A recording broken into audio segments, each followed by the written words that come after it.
Hello hi मेरे प्यारे दोस्तों, सरस्वती माँ पाठशाला में आपका स्वागत है। आज का टॉपिक है केमिस्ट्री क्लास 12 चैप्टर नंबर 3 रासायनिक बलगतिकी। ठीक है, आज इसके बारे में हम पढ़ेंगे। रासायनिक बलगतिकी एक नया चैप्टर है। इससे पहले मैंने इंट्रोडक्शन का एक वीडियो सरस्वती माँ पाठशाला पर अपलोड कर दिया है, वो देख लीजिएगा। वो देखेंगे तो और अच्छे से इस लेक्चर का देखने में मजा आएगा। ठीक है, आगे बढ़ते हैं कि अभिक्रिया प्रजातियां अभिकारक एवं उत्पाद के अभिक्रिया करने की दर के बारे में हम पढ़ेंगे। जैसे मान लेते हैं एक अभिकारक है और अभिकारक से उत्पाद बन रहा है। क्या बन रहा है? उत्पाद। ठीक है, मान लेते हैं कि हमारा उत्पाद 10 है और अभिकारक अभी 0 है। कितने टाइम पर? टाइम अभी शुरू नहीं हुआ है, टाइम बराबर 0। ठीक है, टाइम बराबर 0 है। हमारा अभिकारक से उत्पाद बनने में बना तो अभी अभिकारक पूरा है और अभी हमारा उत्पाद बिल्कुल नहीं बना है, क्योंकि टाइम ही शुरू नहीं हुआ है तो उत्पाद कहां से बनेगा। ठीक है, अब आगे देखिए कि रैंडमली हम मान लेते हैं कि टाइम सेकंड 1 सेकंड पर देखते हैं। 1 सेकंड पर देखते हैं तो देख लेते हैं कि हमारा जो अभिकारक था 10 से 8 हो गया।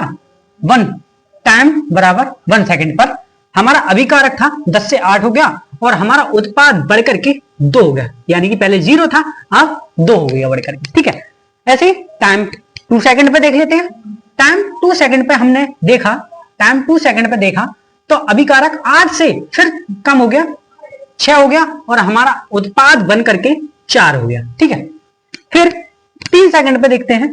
टाइम बराबर हमने देखा 3 सेकंड पर तो हमने देखा कि जो हमारा अभिकारक 6 था उससे भी घट करके 4 हो गया और हमारा उत्पाद 4 था उससे बढ़ करके 6 हो गया। ठीक है, ठीक है, रैंडमली ये हमने 0 पे देखा तो अभिक्रिया शुरू नहीं हुई थी, तो उस टाइम हमारा अभिकारक पूरा था और 0 हुआ। ठीक है, 0 बना था, क्योंकि जब टाइम ही शुरू नहीं हुआ तो अभिकारक चलना शुरू ही नहीं किया। ठीक है, और ऐसे टाइम सेकंड 1 सेकंड पे देखा तो हमारा अभिकारक 2 कम हो गया और हमारा उत्पाद 2 बन गया। ठीक है, हमने 2 सेकंड पे देखा तो हमारा अभिकारक 6 रह गया और हमारा उत्पाद 4 बन गया। ठीक है, ऐसे ही हमने 3 सेकंड पर देखा, हमारा अभिकारक 4 रह गया और हमारा उत्पाद 6 बन गया। ठीक है, मान लेते हैं कि अभिक्रिया का वेग कैसे निकालें। ठीक है, अभिक्रिया का वेग, तो अभिक्रिया का वेग मेरे दोस्तों 2 प्रकार से निकाल सकते हैं। 2 प्रकार से कैसे? अभिक्रिया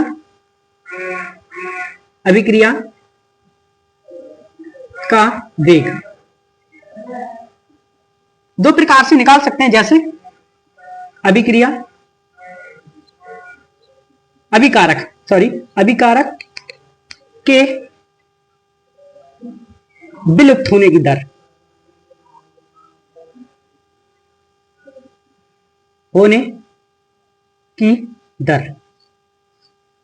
ठीक है, देखो एक तो इस तरीके से निकाल सकते अभिक्रिया का वेग, अभिकारक के विलुप्त होने की दर, अभिकारक कितना कम हुआ उस हिसाब से निकाल सकते हैं। दूसरा तरीका है और दूसरा तरीका है कि अभिक्रिया का वेग बराबर उत्पाद के उत्पन्न होने की दर, यानी कि उत्पाद कितना बड़ा, उत्पन्न होने की दर। सही, उत्पन्न होने की दर सही है, उत्पाद के उत्पन्न होने की दर। ठीक है, किसी बुक में बेटा रेट बराबर रेट लिखा हुआ होगा। रेट का मतलब वेग होता है, हिंदी में इसे वेग कहते हैं और अंग्रेजी का शब्द रेट है। ठीक है, रेट बराबर आर बराबर डेल्टा आर। ठीक है, ये डेल्टा आर क्या है देखिए। अब हम कोई रैंडमली टाइम ले लेते हैं कि किस पर निकालना है हमें। ठीक है, जैसे मान लेते हैं कि 1 सेकंड पर हमें इन दोनों के बीच का अंतर निकालना है और 3 सेकंड पर हमें इन दोनों के बीच का अंतर निकालना है। ठीक है, रेट बराबर डेल्टा आर, आर क्या, रिएक्टेंट यानी कि जो अभिकारक है वो, सही। डेल्टा क्या है, उन दोनों के बीच का अंतर, उन दोनों के बीच का अंतर, किसके बीच का अंतर, अभिकारक के बीच का अंतर, किसके बीच का अंतर, अभिकारक के बीच का अंतर।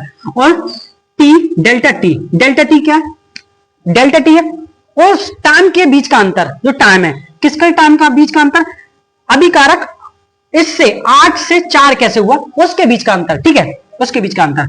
तो मान लेते हैं कि जो आर, ठीक है, यहां दे मान लेते हैं कि टाइम t1 है, ये क्या है, टाइम t1 है।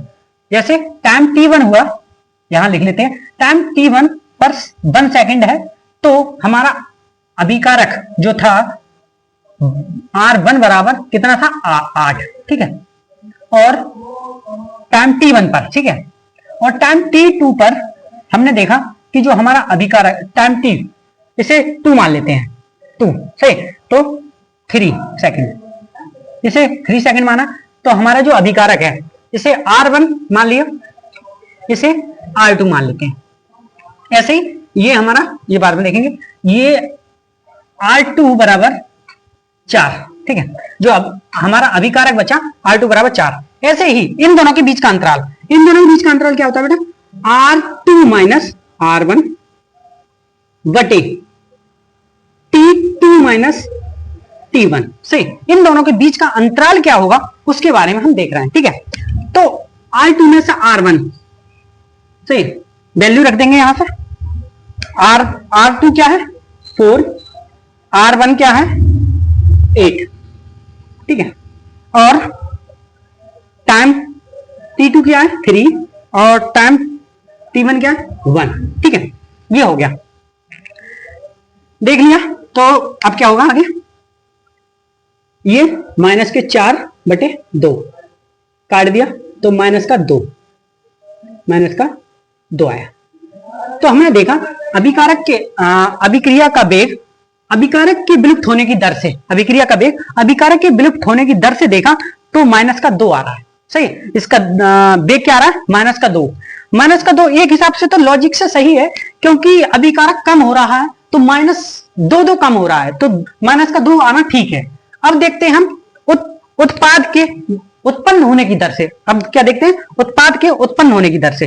तो मान लेते हैं R1 इसे माना, तो P1 इसे मान लेते हैं, P1 और P2 इसे मान लेते हैं, ठीक है। तो जैसे R1 पे 8 अभिकारक रह गया, तो उत्पाद हमारा P1 पे 2 था और P2 पर 6 हो गया, ठीक है, इस तरीके से। ऐसे ही रेट बराबर डेल्टा, उन दोनों के बीच का अंतर, यहां P रखेंगे प्रोडक्ट, और डेल्टा T, ठीक है, यहां रखेंगे, और आगे क्या होगा, इन दोनों के बीच का अंतर P2 माइनस P1, इन दोनों के बीच में से P2 में से माइनस इसे कर देंगे। ऐसे ही टाइम में T2 माइनस T1, सही, उदाहरण लेंगे। P2 कितना है 6, और P1 कितना है 2, ठीक है, और यहाँ 3, यहाँ 1, ठीक है। तो यहां लिख रहे हैं, यह आया 4 बटे 2, तो 2 हमने देखा कि जो हमारा उत्पाद का वेग आया वो 2 आया, पर पॉजिटिव आया, हमारा अभिकारक का वेग माइनस और उत्पाद का वेग प्लस, ठीक है, इन दोनों में बीच में अंतर। पर लॉजिक से तो बेटा ठीक है, क्योंकि इसमें 2 प्लस हो रहे हैं, 2 बढ़ रहा है उत्पाद, ठीक है, और इसमें 2 घट रहे हैं, तो इसलिए माइनस प्लस। पर एक चीज थोड़ी सी गलत है, आप स्क्रीनशॉट ले लीजिए या उतार लीजिए, ठीक है। हमने देखा कि अभिक्रिया का वेग जब अभिकारक की विलुप्त होने की दर से निकाला तो माइनस का 2 आ रहा था, और उत्पाद की विलुप्त होने की दर से, उत्पाद के उत्पन्न होने की दर से निकाला तो प्लस आ रहा था, ठीक है। तो एक हिसाब से तो जो वेग है बराबर आना चाहिए, ठीक है, जो दर है वो बराबर आनी चाहिए। तो कैसे क्या होगा कि वैज्ञानिकों ने एक तरकीब सोची। तरकीब क्या सोची कि जो अभिकारक है वो तो घटता ही है ना, तो घटता है तो माइनस में तो वैसे भी आएगा। तो उन्होंने ये काम किया कि जो विलुप्त होने की दर है उसमें माइनस साइन जोड़ दिया पहले से, जो उनका फॉर्मूला था उसमें पहले से माइनस साइन इंक्लूड कर दिया, पहले से ही माइनस साइन इंक्लूड कर दिया, तो यहां भी माइनस आया, यहां भी माइनस आया और यहां भी माइनस आया, तो इसका मतलब ये प्लस हो गया। ठीक है, तो हम अभी हमेशा हमेशा जब अभिकारक लेते हैं, अभिकारक के उससे हम दर निकालते हैं, वेग निकालते हैं, तो अभिकारक के फॉर्मूले में माइनस पहले से ही लगा देते हैं। ठीक है, तो अब देखेंगे अभिकारक अभिक्रिया अभिक्रिया का वेग, अभिक्रिया का वेग बराबर माइनस डेल्टा आर, क्योंकि अभिकारक है, डेल्टा टी बराबर होगा, अब बराबर होगा डेल्टा आर, डेल्टा पी उत्पाद बटे डेल्टा टी के। ठीक है, आशा करता हूं आपको अच्छे से मक्खन की तरह समझ में आया होगा। ठीक है, ठीक है, हमने पढ़ा कि अभिक्रिया प्रजातियों, अभिकारक एवं उत्पाद की अभिक्रिया करने की दर में, एक उत्पाद लिया हमने, हम रिवीजन कर रहे हैं, एक उत्पाद लिया, उससे हमने प्रोडक्ट बनाया, हमने 1 सेकंड पर, 2 सेकंड पर, 3 सेकंड पर, अलग अलग सेकंडों पर देखा कि मतलब कितना कितना उत्पाद बना और कितना कितना उसका रिजल्ट आया। फिर देखा अभिक्रिया के दर से, अभिक्रिया का वेग अभिकारक के विलुप्त होने की दर से देखा, फिर अभिक्रिया का वेग उत्पाद के उत्पन्न होने की दर से देखा। ठीक है, और हमने रैंडमली 2 केस लिए, उन दोनों केसों में अलग अलग निकाल के देखा, तो हमने देखा एक तरीके से कि अभिकारक के दर से दर आ रहा था वो माइनस में आ रहा था, और उत्पाद के उसमें प्लस में आ रहा था। तो ठीक है, तो इससे तो दोनों के उससे मान बराबर आना चाहिए, तो ये तो गलत था। तो वैज्ञानिकों ने क्या किया, इसमें पहले से ही, मैं समझाने के लिए पहले नहीं बताया, इसलिए वैज्ञानिकों ने इसमें अभिकारक वाले में पहले से माइनस लगवा दिया था और इससे यह वैल्यू दोनों बराबर हो गई। जब हम इस सूत्र को रखते हैं, चाहे अभिकारक से निकालें चाहे उत्पाद से निकालें, तो माइनस रिएक्टेंट बटे टी और प्लस पी बटे टी, इस तरीके से हम इसे प्रदर्शित करते हैं और इसे इसी तरीके से क्वेश्चन लगाते हैं, तो इसी तरीके से हम पुट करते हैं इसे। धन्यवाद, आपको अच्छे से समझ में आ रहा होगा। इससे रिलेटेड एक क्वेश्चन देते हैं, ये क्वेश्चन है आपका टॉपिक रिलेटेड क्वेश्चन है, कीजिए, और आप 30 सेकंड तक आपको दिए जाते हैं और आप अपनी वीडियो रोक करके इस क्वेश्चन को कीजिए, उसके बाद मैं आगे इसे करा रहा हूं और फिर चेक कर लीजिएगा। ठीक है, देखिए कह रहा है कि एक ए से बी बनने में 5 मिनट के अंतराल में जो अभिकारक 4 था वो 3 हो गया, सही है, वो हमारा उत्पाद 1 बन गया। 10 मिनट के अंतराल में अभिकारक था 1 रह गया और उत्पाद हमारा 3 बन गया। ठीक है, तो क्या क्या पूछ रहा है, 0 से 5 मिनट के अंतराल में ए के विलुप्त होने की दर कितनी होगी ये बताना है। ठीक है, 0 से 10 मिनट के अंतराल में ए के विलुप्त होने की दर कितनी होगी ये बताना है। ठीक है, 5 से 10 मिनट के अंतराल में ए के विलुप्त होने की दर कितनी होगी ये बताना है हमें। ठीक है, 5 से 10 मिनट के अंतराल में बी के उत्पादन की दर कितनी होगी ये बताना है। ठीक है, तो क्वेश्चन नंबर पहला देखते हैं हम। पहला, ठीक है,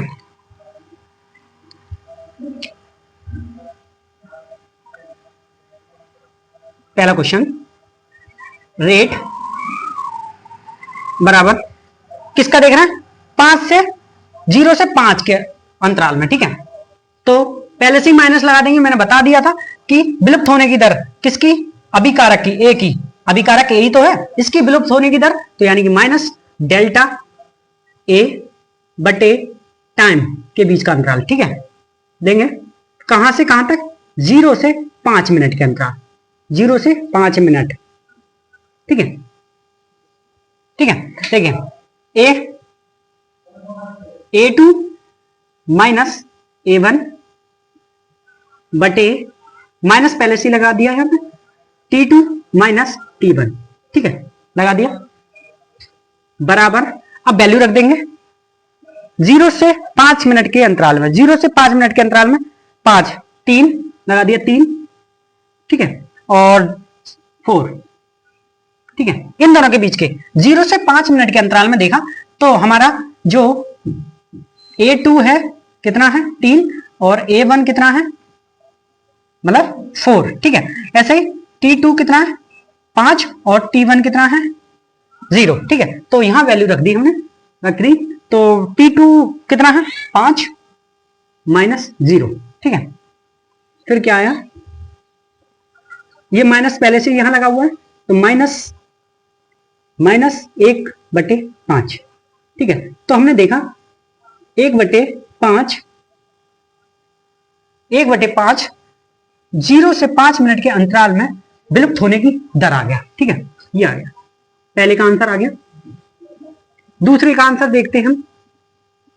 दूसरे का रेट बराबर कह रहा है 0 से 10 मिनट के अंतराल में एक के विलुप्त होने की, यानी कि टाइम चेंज कर दिया उसने, टाइम चेंज कर दिया और कुछ नहीं, ठीक है। तो -a डेल्टा t, सही है, 0 से 10 मिनट, ठीक है, माइनस A2 A1, ठीक है, T2 माइनस T1। अब यहां क्या मानेंगे बेटा, अब इसे मानेंगे T2 और इसे मानेंगे A2, ठीक है। इन दोनों के बीच के अंतराल की बात कर रहा है, ठीक है, इन दोनों के बीच के अंतराल की बात कर रहा है। तो रख देंगे यहां पर, रखेंगे A2 कितना है, A2 है 1 और, ठीक है, और कितना है, ये कितना है 4 बटे, और ऐसे ही 10, यहां 10 रखा, T2 पर 10 रखा और T1 पर 0, ठीक है। तो क्या आया कि एक में से माइनस पूरा गया तो कितना बचा, -3, माइनस माइनस प्लस, ठीक है, 10। तो हमारा सेकंड आया, देखा हमने 0 से 10 मिनट के अंतराल में विलुप्त होने की दर हमारी 3/10। हमारा दूसरा क्वेश्चन सॉल्व हो चुका है, ठीक है। अब तीसरे के लिए जगह नहीं है तो आप थोड़ा सा लिख लीजिए, उसके बाद आगे करते हैं। अब देखिए, अभी हमने 2 क्वेश्चन किए, उसके बाद कह रहा है तीसरे क्वेश्चन में 5 से 10 मिनट के अंतराल में ए के विलुप्त होने की दर, सही है। तीसरा क्वेश्चन है 5 मिनट से 10 मिनट के अंतराल में, यानी कि 5 से 10 के अंतराल में, ठीक है। तो इसे मान लेते हैं T2, इसे मान लेते हैं T1, इसे मान लेते हैं A1, इसे मान लेते हैं A2, ठीक है, A1 A2। तो तीसरा क्वेश्चन है रेट, ठीक है, बराबर रेट बराबर minus delta A delta T बराबर माइनस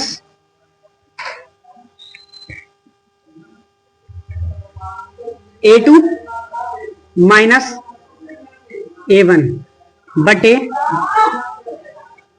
T2 माइनस T1, सही है। जैसे ही अब इसकी वैल्यू पुट कर दो दोनों की, A2 कितना है, A2 माइनस A2 कितना है 1, ठीक है, और A1 कितना है 3 बटे, ऐसे ही T2 कितना है 10 और T1 कितना है 5, सही है। यहां 1 गया तो यहां माइनस के 2 और यहां 5 गए तो 5, ठीक है। तो ये आया माइनस माइनस प्लस, यानी कि 2/5, ठीक है, सही। ये तीसरे का आंसर आ गया 2/5, ठीक है, यानी 5-10 के अंतराल में ए के विलुप्त होने की दर। अब लास्ट में पूछ रहा है 5-10 मिनट के अंतराल में बी के उत्पादन की दर, बी के उत्पादन की दर पूछ रहा है, ठीक है, बी के उत्पादन की दर 5-10 से, तो लिखेंगे B1 B2, ठीक है, रेट बराबर माइनस डेल्टा वी बटे डेल्टा टी, माइनस माइनस अब नहीं लगाएंगे बेटा, किसमें, ये उत्पाद का है, ये उत्पाद का है, उत्पाद में हम माइनस का यूज नहीं करते हैं, ठीक है, उत्पाद में माइनस यूज नहीं करते, तो उत्पाद के लिए क्या करेंगे, V2 माइनस V1 बटे टाइम T2 माइनस T1, ठीक है। अब क्या हुआ, इन दोनों की वैल्यू पुट कर देंगे, ये हमारा V2 कितना 3 और V2 कितना 3 और V1 कितना 1, ठीक है, और ऐसे टाइम कितना है, T2 कितना 10, T2 है 10, देखिए T2 कितना 10, ऐसे ही T1 कितना 5, T1 कितना 5, ठीक है, ऐसे ही यहाँ है 2 और 5, ठीक है। तो हमने क्या देखा कि 2/5, यानी कि जो हमारा अभिकारक और उत्पाद दो समय सेम अंतराल पर, यानी 5-10 से 5-10 से उन दोनों का मान सेम आ रहा है, ठीक है। इसका मतलब चाहे अभिकारक से निकाला है चाहे उत्पाद के विलुप्त होने की दर से निकाला है, दोनों का आंसर सेम आएगा, ठीक है। आशा करता हूं ये लेक्चर आपको बहुत ही अच्छे से समझ में आया होगा, ठीक है, और अभिकारक की दर बहुत ही अच्छे से समझ में आई होगी, ठीक है। धन्यवाद, और चैनल को सब्सक्राइब कीजिए और शेयर कीजिए अपने मित्रों को। धन्यवाद।